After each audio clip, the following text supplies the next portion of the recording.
Today is the start of a very exciting project here for me. It is creating my own hybrid succulents. So what I've been doing in the recent weeks is pollinating different succulents to try and get some success with two different ones to create my own hybrid. So I have actually had some success, which I'm going to share with you today. And the two plants I've had success with, I'm really excited about. There's lots of different ones, but today in particular, I'm really excited about this mix of succulents. I think it's going to create some really interesting kind of characteristics in that succulent, and I'm so excited to share it with you. So please do subscribe to keep track of the progress of these succulents, how they grow, and obviously if you are into growing succulents or something you'd like to do, this will be a great step-by-step kind of process video series on how to do that, and you can keep watching and follow progress updates over the next few months. So yeah, let's get into it. I'm going to show you the parent plants now, and then I'm going to show you the process of how we sow them. So let's get into it. So the plants I have chosen are this beautiful Sarahime and this absolutely unique and special Heart's Choice. So these two together, I'm really hoping are going to make such an interesting hybrid.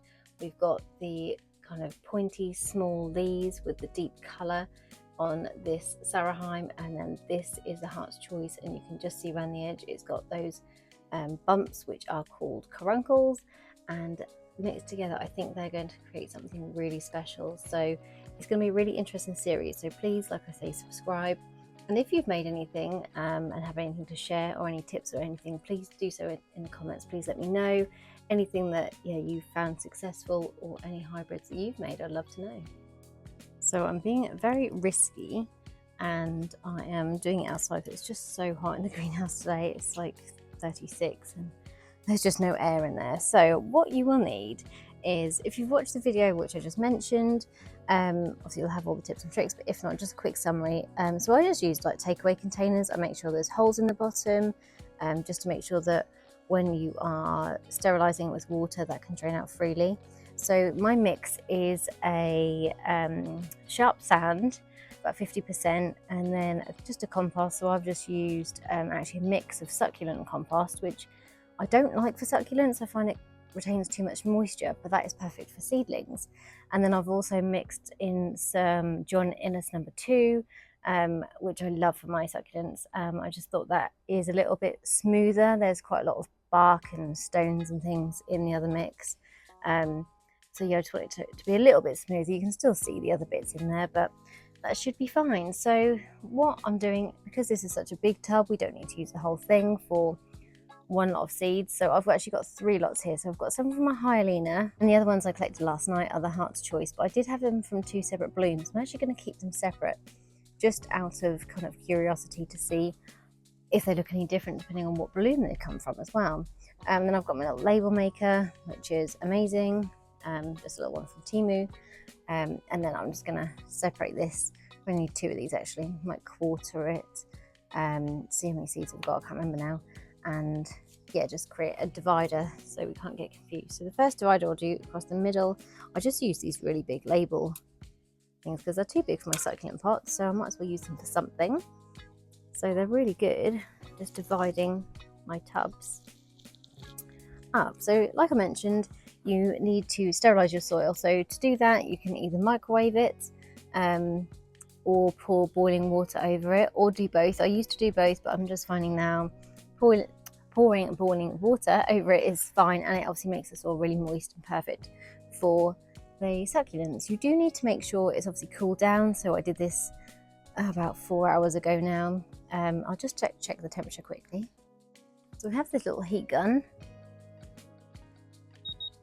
So 26.5. I do need it to be cooler than that, so I might have to wait a little bit longer. I'd rather it be under 25.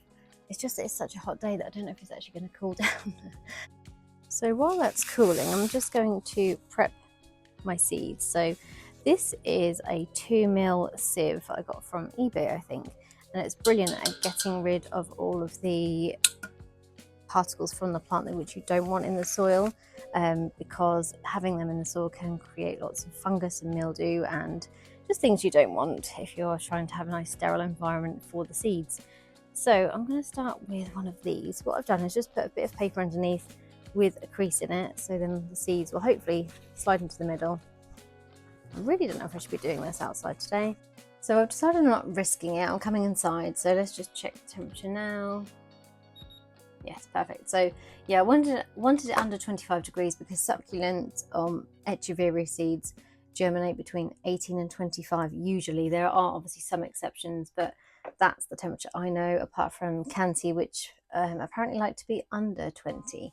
So yeah, they're a little bit more, I don't know if fussy is the word, but that's what their requirements are. So this is obviously the right temperature now. It's still nice and moist, which is brilliant. So I'm now going to prepare the seeds. I've just realised that obviously I've just put some moisture on here.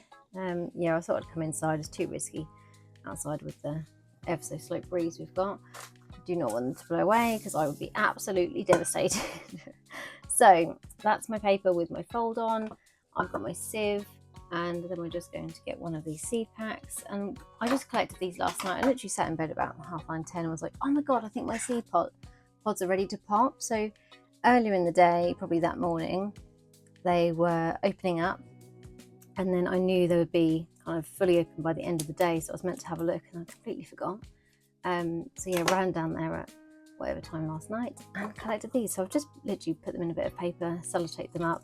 Normally I would write on them straight away what they are because I know I will forget, but I knew I was going to do this video, so these are definitely my hybrid seeds. So there's quite a few, I believe. Obviously some of it will be plant matter, bits of leaf and stuff, but yeah, these are the seeds. They're very, very tiny. They are like little specks of dust. There's obviously quite a mixture of different things in there, but you can see the kind of the curl on them, which are the seeds, and the lighter bits are the bits of plant really. So I'm going to tip that all into the sieve, and we're just going to tip that in. Try not to touch them where possible as well, because obviously your hands aren't always sterile. Not sure why I said it so strange. Right, so they are seeds in there, and then I will just tap them through the sieve, and obviously that just catches then any bits which are too big, which are definitely, you know, bits of bloom, etc. Just removes that. So we're left with these little ones here, which are just so teeny. But what I'm going to do is, it doesn't look like, well, there are quite a few, but not enough to fill this whole compartment or section. So I'm just going to section it again.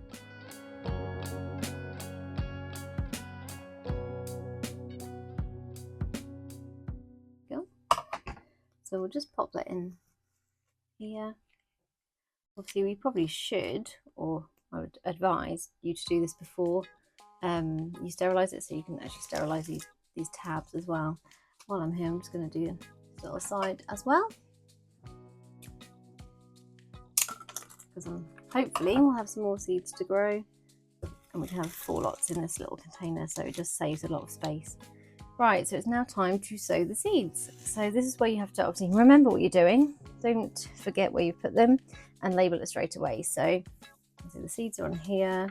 I'm going to try and zoom in a bit so you can see better. So I just very gently tip the paper up and tap the paper. You should be able to just see ever so slightly the seeds coming down, and just try and move the paper around so they are quite, I say evenly spread, but just not all in one clump, because it's impossible to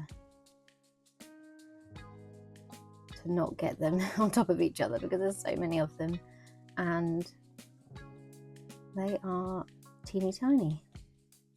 But yeah, they're not fussy on where they go, and I have had occasions where I've had so many germinate together and it's just so hard to pot on, so I do try and scatter them as much as possible, but it's not always easy. So the last remaining bits, which won't come down, I think I will get aggressive and tap the paper. I will also just get this little paintbrush I've got here and just give them a nudge, because I don't want to waste any. I'm just giving them a nudge from the top, and hopefully they just fall in. So you can see them on top of the soil there. There are probably other bits of the plant as well, because some of it looks very light.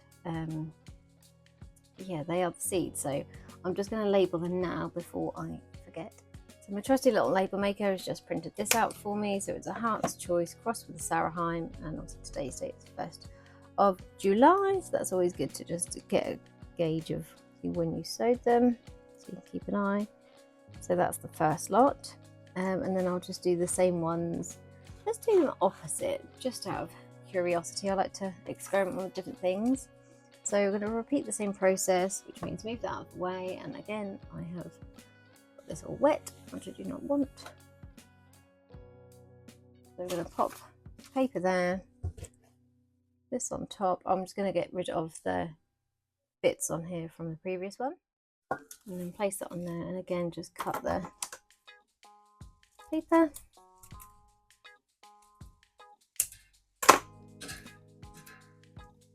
Can't remember how many were in this one. I think they're both quite similar, but yeah, lots and lots in there as well.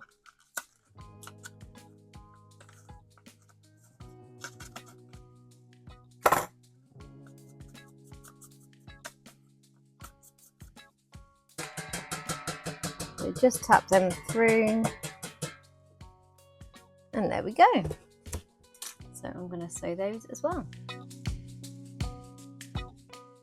So that is the other side done with the same seedlings, just from a different pod. So I will label them ever so slightly differently. So I've just put number 2 at the end, so I know they're from a second bloom. And then I'm also just going to sow the Hyalina in here as well, because you need to sow seeds as freshly as you can. It just means you get better germination, hopefully.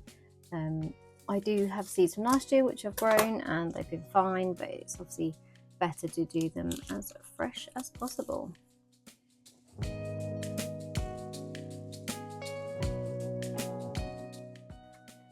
So that's the last one done, so that's the Hyalina. If I have anything else which pops in the next couple of days, obviously I've got space over the other side, but what is really important now is to keep this really humid, and like I say, try and keep it between 18 and 25 degrees. So what I would do is add a lid to this and make sure you've got some holes in the lid just for a little bit of circulation, but it is good for them to stay moist. So I'm just going to grab that lid. So we've got some holes in there, and I'm going to leave it on a windowsill which receives kind of indirect sunlight, so it's not a window which is getting beaming sunlight, because that will just cook the seeds. It's really important that they are just getting some light, but not directly from the sun. So you could keep them under grow lights if you haven't got a window like that. But yeah, I'm just going to put them actually in either my kitchen or my little girl's playroom, are 2 really ideal rooms. So I'll just show you now. So I do have these seeds on my windowsill, which I sowed, how many days ago was that? 5-6 days ago. So yeah, they're not germinated yet, but this windowsill is brilliant because it's not getting any kind of direct sun, it's just getting some light really. So again, I've got some seedlings on here from a couple of weeks ago, and here is the perfect place to put them.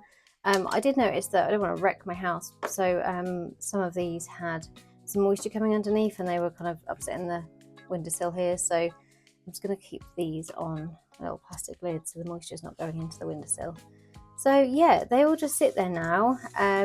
Germination can be between 7 and 21 days on average. I have had some germinate after that time, but I would say after 6 weeks, if there's nothing there, then they need to be binned. Obviously they haven't been successful if it's been that long, but yeah, hopefully within a week we can see some progress.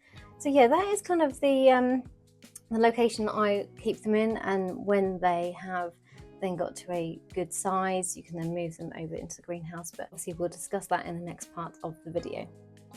So that's it for sowing today. I can't wait to see what these seeds turn into. So if you're as excited as I am, please do subscribe to keep updated with the progress. This is going to be a little mini series, and yeah, I should be able to give you an update in probably a couple of weeks to a month's time once those seedlings have germinated. So yes, really exciting. I cannot wait to see them. So thank you so much for watching today, and please give it a like if you've enjoyed the video. If there's anything you found helpful, if you've got any questions, please ask away and I'll do my best to help. But thanks again for watching, and I'll see you next time.